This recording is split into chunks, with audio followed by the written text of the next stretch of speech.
Right ఇక details లోనికి వెళ్దాం. ఏపీ కేబినెట్ సమావేశం ఇవాళ జరగనుంది. సీఎం చంద్రబాబు అధ్యక్షతన జరగనున్న ఈ సమావేశంలో పలు కీలకమైన అంశాలపై చర్చించనున్నారు. కేబినెట్ లో కొత్త మద్యం పాలసీకి మంత్రివర్గం ఆమోద ముద్ర వేయనుంది. వచ్చే నెల 1వ తేదీ నుంచి రాష్ట్రంలో కొత్త ఎక్సైజ్ పాలసీ అమలుపై చర్చించనున్నట్లుగా తెలుస్తోంది.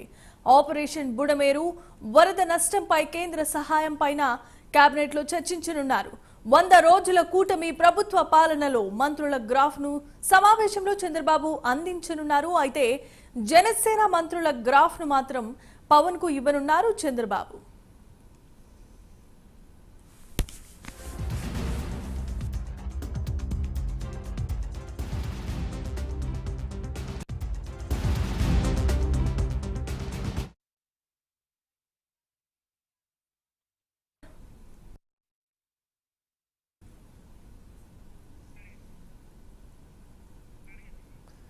రైట్ ఇక ఈ రోజు ఏపీ కేబినెట్ సమావేశం జరగనుంది.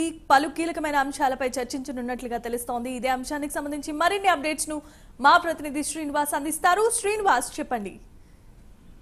జమీమా, ఈ రోజు ఆంధ్రప్రదేశ్ రాష్ట్ర కేబినెట్ భేటీ జరగనుంది. 11 గంటలకు మంత్రివర్గ మండలి సమావేశం కానుంది. ముఖ్యమంత్రి చంద్రబాబు అధ్యక్షతన ఈ కేబినెట్ భేటీ కొనసాగనుంది. అయితే ఈ రోజు కేబినెట్ కూడా పలు అంశాలపై కూడా ఈ రోజు చర్చించే అవకాశం ఉంది. అయితే ప్రధానంగా చూసుకుంటే ఏదైతే ఎక్సైజ్ పాలసీ ఏదైతే ఉందో కొత్తగా ప్రభుత్వం ఇప్పటికే దానికి మంత్రివర్గం కూడా మంత్రివర్గ కమిటీలు ఈ రోజు ప్రవేశపెట్టే అవకాశం ఉంటుంది. ఆ ఎక్సైజ్ పాలసీ పైన కూడా ఈ రోజు ప్రభుత్వం ఆమోదించే అవకాశం ఉంటుంది. ఇప్పటికే దీనిపైన మంత్రివర్గ ఉపసంఘం కూడా పలు రాష్ట్రాలు కూడా అధ్యయనం చేసింది. అయితే ఏదైతే 2019 కి ముందు ఏదైతే ఉందో గత టీడీపీ హయాంలో ఏదైందో ఇప్పుడు కూడా అదే పాలసీని కూడా కూటమి ప్రభుత్వం కూడా ఈ రోజు మళ్ళీ తేబోతుంది. అదే పాలసీని ఇప్పటికే దాన్ని కూడా కసరత్తు చేశారు. త్వరలో అక్టోబర్ 2 తర్వాత ఈ కొత్త ఎక్సైజ్ పాలసీ కూడా రాష్ట్రంలో ప్రవేశపెట్టే అవకాశం ఉంటుంది. దాని తర్వాత కూడా అమరావతి నిర్మాణాలపైన కూడా చర్చించే అవకాశం ఉంటుంది. కేంద్రం నుంచి ఇచ్చే నిధులు తదితర అంశాలు, ప్రపంచ బ్యాంకు ఇచ్చే రుణాల మీద కూడా చర్చించే అవకాశం ఉంటుంది. అలాగే ఇసుక పాలసీ పైన కూడా చర్చించే అవకాశం ఉంటుంది. ఇప్పటికే ఇసుక పాలసీ సంబంధించి ఒక యాప్ రూపొందించి దాంట్లో కూడా విడుదల కార్య చేస్తారు. దాని మీద ఎలా లోటుపాట్లు ఏమైనా ఉన్నాయి కూడా దాని మీద చర్చించే అవకాశం ఉంటుంది. అలాగే మంత్రివర్గం సంబంధించి కూడా మంత్రులకు సంబంధించి కూడా ఒక రిపోర్ట్ కూడా ఈ రోజు చంద్రబాబు నాయుడు అందించే అవకాశం ఉంటుంది. కొందరు మంత్రుల పనితీరు ఎలా ఉంది, ఎలా దానిపైన కూడా చర్చించే అవకాశం ఉంటుంది. దీంతో పాటు కూడా ఇటీవల బుడమేరు ఆపరేషన్ చేపట్టాలని కూడా ప్రభుత్వం నిర్ణయించి దీనిపైన కూడా కేబినెట్ లో చర్చించే అవకాశం ఉంటుంది. బుడమేరు వాగు ఏదైతుందో వాగు పరిధిలో కూడా పలు వందలాది ఎకరాలు కూడా భూములు కూడా ఆక్రమణకు గురయ్యాయి.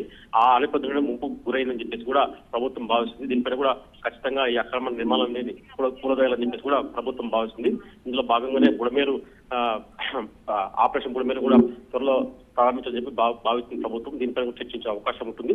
అలాగే అమరావతి నిర్మాణాలు, అమరావతికి అలాగే కేంద్రం నుంచి నిధుల పైన కూడా చర్చించే అవకాశం ఉంటుంది. అలాగే వరద ముంపుపై కూడా కేంద్రం నుంచి సహాయం పై కూడా చర్చించే అవకాశం ఉంటుంది. అలాగే ఉచిత ఆర్టీసీ బస్సు ప్రయాణము, అలాగే ఇతర ఇండస్ట్రీ అభివృద్ధి, అలాగే విద్యుత్ సంస్కరణల పైన కూడా కేబినెట్ లో చర్చించే అవకాశం ఉంటుంది. Jemimah, right, thanks for the update Srinivas.